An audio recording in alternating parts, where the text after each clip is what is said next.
ubah sesuatu yang kering menjadi basah, sesuatu yang mati menjadi hidup, sesuatu yang gelap menjadi terang benderang. Itu Islam. Maka kalau kita lihat contohnya, bukankah Jazirah Arab, teteh, Arab jahiliyah, sesuai dengan namanya jahiliyah, itu kelam gelap dengan kebodohan. Jangankan dipandang, dilirik saja tidak. Contoh, ketika Ja'far bin Abi Thalib diabadikan dalam kitab Ruhiqul Makhtum, Syekh Saifur Mubarak Furi menyebutkan, ketika Ja'far bin Abi Thalib hijrah ke Habasyah, kan orang-orang musyrikin Quraisy itu ngutus 2 orang untuk dialog dengan Raja Najasyi supaya mengusir. Tetapi Raja Najasyi adalah orang yang adil. Makanya Rasul mengatakan, hijrahlah kamu ke Habasyah, karena di negeri Habasyah itu fa innaha fihi malikun la yudlamu ahad.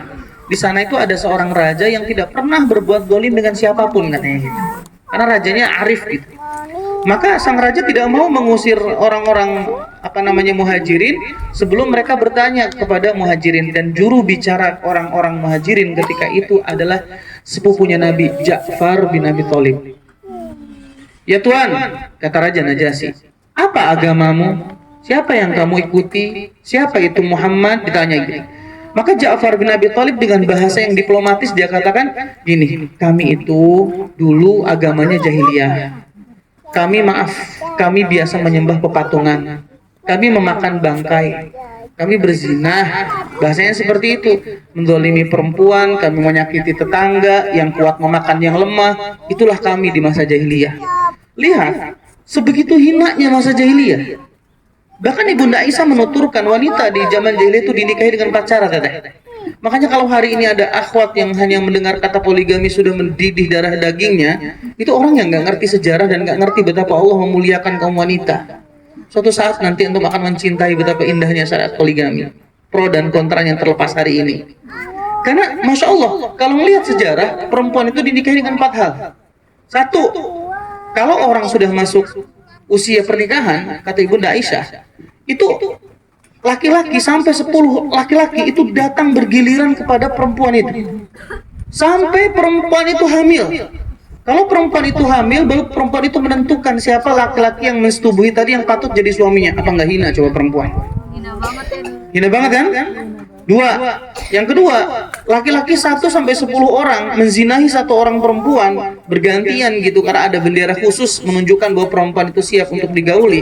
Bukan sampai hamil, sampai melahirkan. Kalau sudah melahirkan nanti diundi, didatangkan kahin, dukun, kemudian dibaca raut wajah dan tubuhnya, nanti ditentukan siapa bapak biologisnya. Ya, kalau kita cangkang panjang, yang panjang jadi gitu. Atau tangting tung siapa untung, nah itu nanti yang jadi suaminya gitu. Masya Allah, luar biasa.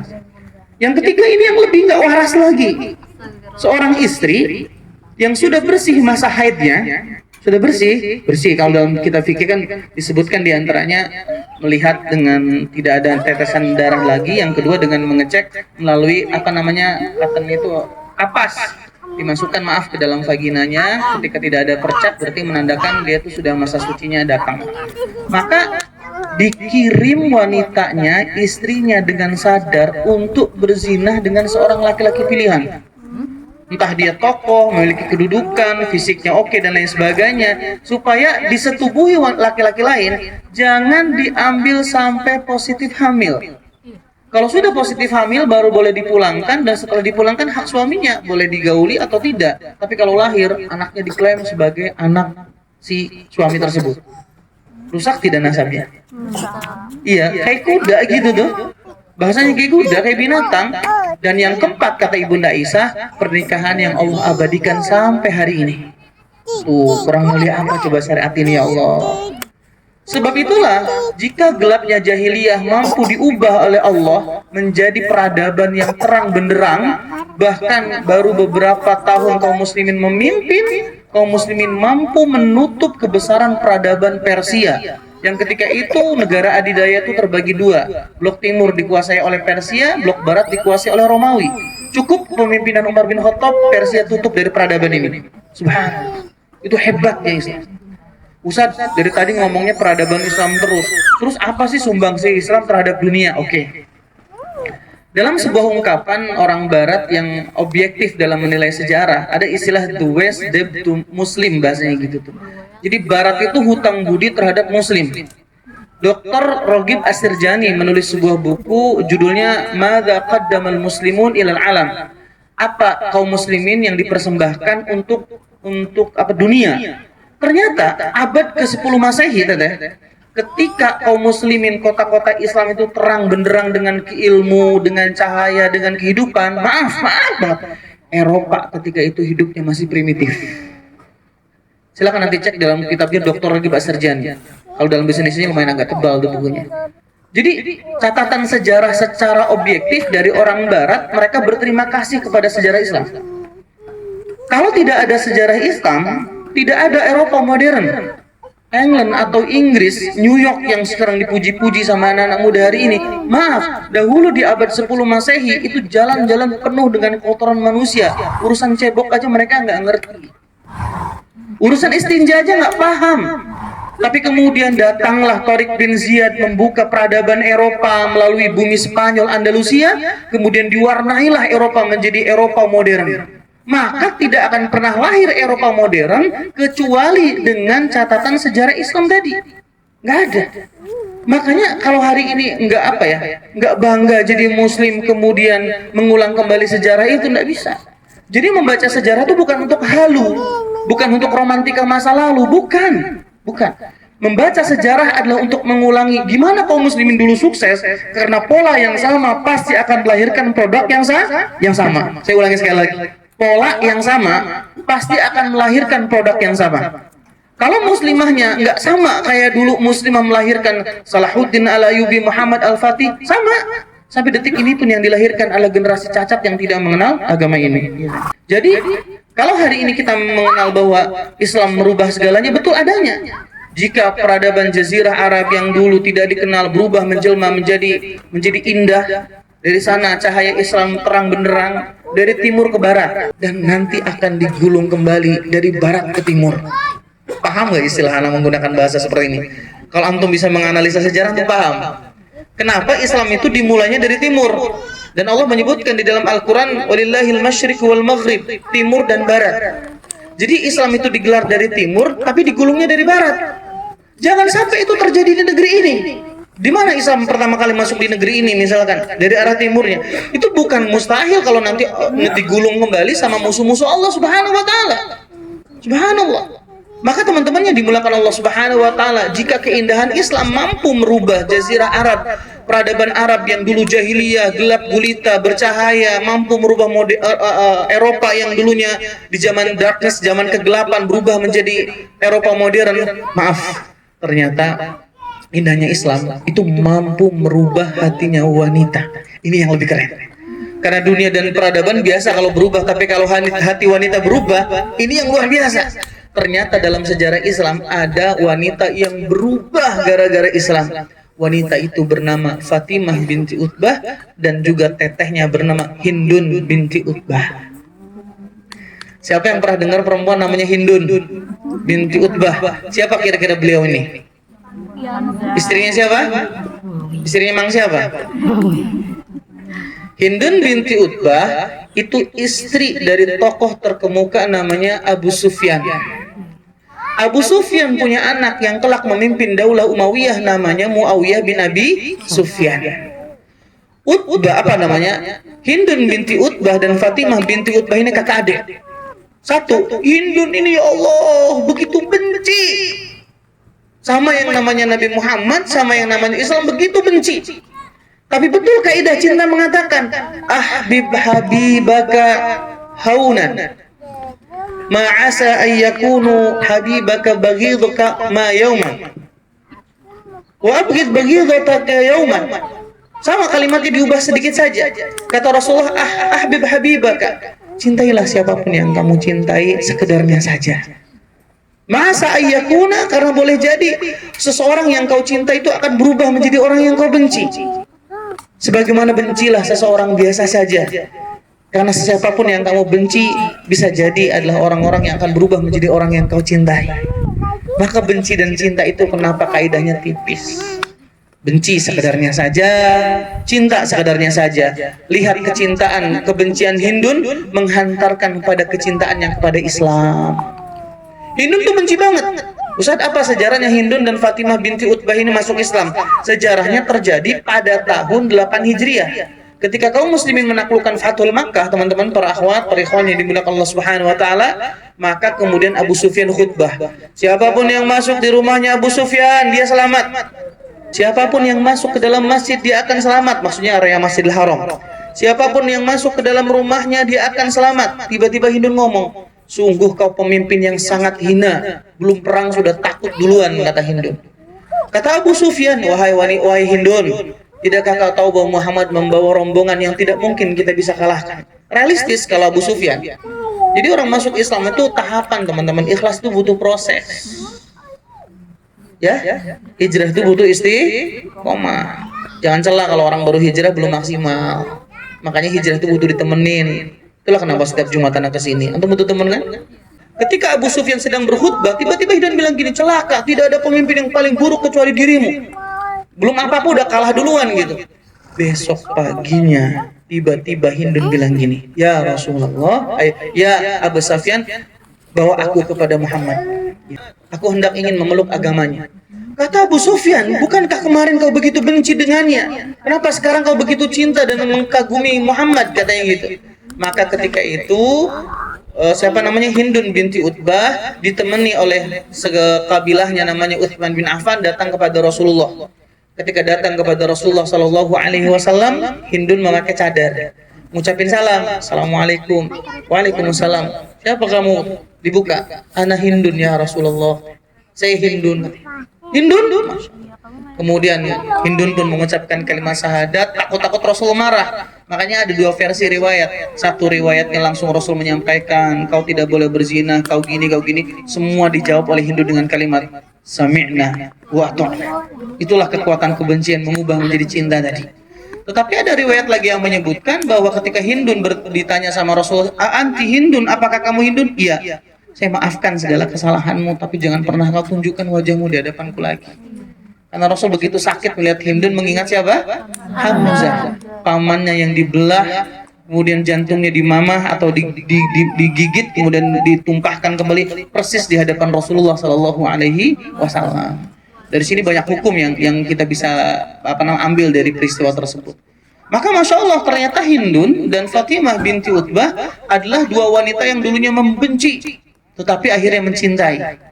Nah, sebab itulah Islam mampu mengubah segala-galanya. Saya yakin di antara para akhwat ini dulu nggak senang sama pengajian, tapi sekarang jadi candu. Buktinya panas, terik matahari, berdebu, tidak membuat antum terhalang kakinya untuk melangkah ke sini. Itulah cinta. Ada yang dulunya nggak senang pakai jilbab, panas, tapi dengan izin Allah perlahan menikmati. Bahkan ketika tersingkap sedikit saja rasanya tidak nyaman, berubah menjadi benci. Begitulah cinta. Itulah mengapa para mujahid terluka, berdarah, terkoyak tubuhnya masih bisa tersenyum dengan kalimat ahadun ahad, seperti Bilal bin Rabah yang dihimpit tengah padang pasir dengan bebatuan. Begitulah kalau cinta. Itulah sebabnya mengapa Allah menggunakan kata cinta itu sering banget di dalam Al-Quran. Jadi hikmah yang paling mahalnya bahwa benci dan cinta itu milik Allah, teteh. Ya, hati-hati, benci dan cinta itu milik Allah. Seberapa benci kita kepada syariat ini, kalau Allah sudah menyentuh hati kita untuk mencintainya, mudah bagi Allah Subhanahu wa taala. Ya. Maka jangan macam-macam dengan benci dan cinta gitu ya. Hati-hati. Yang kedua, hikmah di antara pelajaran yang diambil dari kisah ini adalah ternyata kemenangan itu membawa kemuliaan. Selama ini kenapa kaum muslimin dipandang sebelah mata? Karena kaum muslimin lama kalah belum menang-menang. Jadi kaum muslimin ini sudah lama kalah, lama belum menang-menang. Kenapa sampai Abu Sufyan masuk Islam, kemudian disusul dengan Fatimah binti Utbah, kemudian Hindun? Karena ketika itu Rasulullah datang dengan sangat sangat berwibawa, penuh izzah, sehingga mereka pada ketakutan gitu. Terlepas dari awalnya masuk Islam gara-gara takut, yang akhirnya Allah istiqomahkan, berbeda kasusnya. Tapi dari sini kita mengambil pelajaran, ternyata kalau menang itu membawa kemuliaan. Menang itu membawa kemuliaan. Dulu loh, kalau sudah di dataran Romawi itu teriak tentara kaum muslimin datang, itu mereka ketakutan luar biasa. Ketakutan luar biasa. Karena menganggap kalau orang Islam itu bukan orang gitu. Itu mah sekelompok jin katanya gitu. Karena perangnya nggak pernah dikalahkan, nggak pernah bisa bahkan semonsternya tentara Mongol pun mampu dilibas habis oleh orang-orang apa namanya dataran dataran Turki itu karena luar biasanya. Sebab itulah kenapa warisan panahan itu terletak pada salah satu di antaranya adalah Hindustan atau kita kenal dengan hari ini Afghanistan ya. Di antara datarannya yang Tantan itu tuh adalah orang-orang pilihan memang kuat karena alamnya mengajarkan kekuatan. Beda sama orang Indonesia mah. Orang Indonesia mah kayu dilempar jadi makanan, singkong. Kan gitu. Pas besar di hutan banyak kelotoh, tahu kelotoh nggak? Dan membenci tidak boleh berlebihan itu kepada selain Allah Subhanahu wa taala. Kepada Allah cinta itu harus total, kepada Rasul juga sama. Karena cinta yang tidak bersyarat itu adalah cinta kepada Allah dan Rasulnya. Artinya nggak ada syarat yang nggak ada tapi gitu. Tapi kalau kita misalkan membenci kemungkaran gimana Ustaz? Kalau membenci kemungkaran malah diperintahkan. Ada perkataan yang Syafi'i itu yang membuat anak merinding gitu. Apa kalimat kata beliau? Manastagfirullah falam yaghdab fa huwa himar. Siapapun yang disuruh benci, disuruh marah sama perkara di mana dia harus marah, seperti Allah dilecehkan, agama ini dilecehkan, dia nggak marah. Apa kata Imam Syafi'i? Itu bukan orang, keledai, binatang tuh orang yang nggak marah kalau agamanya dihinakan kan gitu. Kalau sekarang kan nggak, kalimatnya diplomatis. Islam tuh sudah mulia, nggak perlu dibela gitu. Kalimatnya diputar balik ya kalau sekarang kan gitu. Jadi sebagaimana juga ungkapan seorang tabiin dikatakan kalimat gini tadi. Aku tuh suka sama orang-orang soleh. Walastu minhum, walau aku bukan bagian daripada orang soleh. Sebagaimana aku membenci dosa dan kemaksiatan, walau aku termasuk pelaku dosa yang ada di dalamnya. Indah tuh. Jadi bukan berarti nggak boleh benci, nggak boleh ngebenci kemungkaran, tetapi malah dianjurkan untuk membenci kemungkaran. Ya dianjurkan malah. Karena membenci kemungkaran itu menentukan di kelompok mana kita berpihak. Jangan kita sama netral, nggak mau menghukumi, nggak hitam nggak putih, zebra cross nantinya, belang-belang nantinya. Ya nggak boleh. Kita lihat al-haq al-haq al-batil al-batil. Jangan kita berada di tengah-tengahnya. Dalam Al-Quran disebut dengan mudabdabina baina dzalik, nggak kanan nggak kiri. Itu nggak bisa divonis seperti itu. Yang kedua, Ustaz, gimana kalau kita melihat kemungkaran atau ketidaktepatan, kesalahan dengan orang-orang terdekat kita? Kaidahnya kalau melihat kemungkaran itu 3 kaidahnya. Man ra'a minkum munkaran falyughayyiru biyadihi. Jadi kalau kita punya kemampuan untuk merubah dengan tangan, rubah dengan tangan. Kalau tidak bisa dengan lisan, kalau tidak bisa dengan hati. Artinya tujuan merubah kemungkaran itu adalah menyampaikan kebaikan, bukan sekedar menunaikan kemudian kita lepas tangan. Ini yang salah. Wah, yang penting kan gue udah nyampein, terserah dia kesinggung urusan dia. Itu bukan perkara. Dakwah itu punya ilmu tersendiri. Hanya sekedar tahu kebenaran langsung disampaikan itu belum tentu jadi kebaikan. Maka belajar namanya ilmu usulu dakwah, ilmu retorika berdakwah, ilmu bagaimana menyampaikan nasihat. Contoh gini, anak punya makanan di sini teman-teman ya. Kemudian saya suguhkan dengan kaki saya, misalkan disodorkan gini, sok dimakan gitu. Kira-kira teteh mau nggak makan suguhan yang saya sampaikan? Pasti marah. Kurang ajar banget tuh saja nyuguhin makan kok pakai kaki misalkan gitu. Harusnya pakai tangan, kemudian senyum, ini makanannya silahkan teh gitu, dimakan. Itu sama isinya, esensinya adalah memberikan makanan, tapi ketika kaifiyah atau tata caranya salah, itu menentukan sampai tidaknya kebaikan tersebut. Sama dengan ketika melihat kemungkaran tersebut, satu kaidahnya teteh. Satu, tanamkan dalam diri kalau kita ngenasihati orang itu, dia nggak akan berubah kecuali Allah yang berubah. Itu satu. Biar kita nggak kecewa kalau kita udah ngomong panjang nggak didengerin. Cuma orang rungu dasarnya raka sudah masih. Jangan itu, gitu ya. Jangan cepat-cepat ngambil spekulasi seperti itu. Makanya dia rubah nggak rubah itu tahta masyiatillah, di bawah kehendak Allah. Jangan berpikir rubah gara-gara kita. Itu nanti kita kecewa kalau nggak rubah karena kita. Yang kedua, bukan kebaikan menegur seseorang di tengah keramaian. Ini juga perlu dicatat. Karena kadang orang menolak kebenaran karena dia merasa dipermalukan. Contoh ketika itu Imam Ahmad rahimahullah kayak ngaji kayak gini, afan kalau ana lebih teduh daripada antum misalkan. Adabnya ketika Imam Ahmad itu berlalu gitu, ngelihat ada murid-murid yang senior menerima setoran yang junior gitu. Itu dalam kondisi berteduh di pelupuh kurma, kemudian yang junior kepanasan gitu menerima setoran. Kan itu kurang tepat. Imam Ahmad berat dong menegur sebagai kiainya, sebagai seniornya, tapi bilang tidak lakukan teh. Nanti ditahan.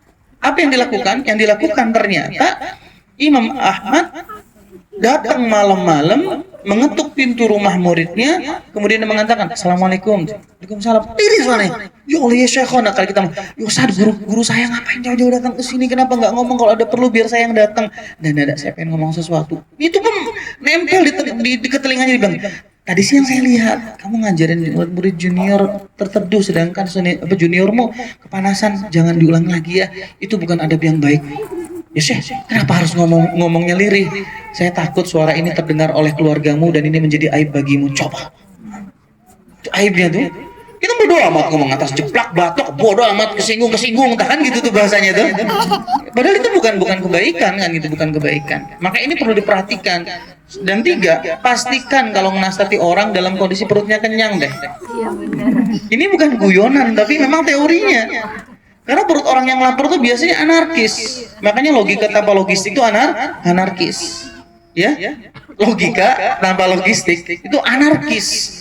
Itulah kenapa Abu Darda dinasehati oleh seorang sahabat bernama Salman Al-Farisi itu pasca setelah makan. Jadi istrinya nanya, istrinya ngomong, kan Salman Al-Farisi negur, wahai fulanah gitu kan istrinya, ya Ummu Darda, kenapa kok pakainya gitu? Bukan nggak nutup aurat ya, nutup aurat, cuma terkesannya apa ya, tidak menjaga penampilan gitu. Karena bangsa Arab dikenal kalau lagi single biasa aja, tapi kalau sudah bersuami itu jadi luar biasa. Beda ya sama kita ya. Kalau lagi single, masya Allah, kadang-kadang mau kajian PPB aja semprot parfumnya berulang-ulang. Semprot muter biar nanti kumbangnya nyaman. Kumbangnya bukan kumbangnya nyaman, Bang Nopan yang nyaman nantinya. Iya, bahaya aja. Bang J nanti semangat lagi. Ini beda nih baunya Pak Ustaz. Baunya kayak buruk. Itu masya Allah. Tapi ketika sudah dinikahi malah performanya berubah. Ini yang masalah kalau wanita Arab dikenal kalau single biasa, kalau sudah dinikahi jadi luar biasa.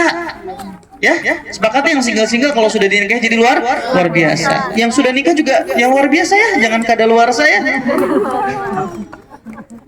Jadi penting ya. Kok gitu ya? Kenapa? Ngapain saya harus berpenampilan menarik? Kata Ummu Darda, siang saya ditinggalkan puasa, malam ditinggalkan tahajud. Mendengar berita kayak gini, maaf Abu Darda, Salman Al-Farisi nggak sekonyong-konyong percaya dengan lisan perempuan. Beliau cross check dulu. Beliau tabayun dulu sampai akhirnya malam tiba bener, ternyata mau tahajud dilarang, akhirnya tahajudnya di 1/3 malam. Pagi sudah disediakan sarapan, ternyata juga nggak mau sarapan. Abu Dardanya mau puasa. Nggak, saya tamu, saya punya hak di sini, kata Salman Al-Farisi. Maka akhirnya makan. Setelah sarapan kenyang baru ngomong Salman Al-Farisi, ya Abu Darda, bukankah segala sesuatu itu ada haknya? Istrimu punya hak untuk disentuh, sebagaimana tubuhmu juga hak untuk diistirahatkan gitu. Masya Allah, luar biasa. Jadi kalau kenyang kan minimal, mau marah juga, ya nggak enak kan udah makan. Kan contoh gitu. Teteh mau ngomongin orang nih, antum traktir dulu deh mie ayam gitu, udah kenyang, kasih jus gitu, udah adem, ngomong, maaf teteh, sebenarnya anda pengen ngomong sesuatu. Dia mau marah nggak bisa, seenggaknya nggak enak ada makanan antum yang dia makan. Wah kalau saya marah nggak ditraktir lagi nih kan gitu. Ya minimal nggak enak. Dari situ nasihat itu insya Allah bisa masuk. Artinya menasihati seseorang tuh lihat waktu, lihat situasi. Jangan nggak sabar menahan, akhirnya bukan jadi kebaikan, jadi bubar di mana-mana. Wallahu a'lam bishawab.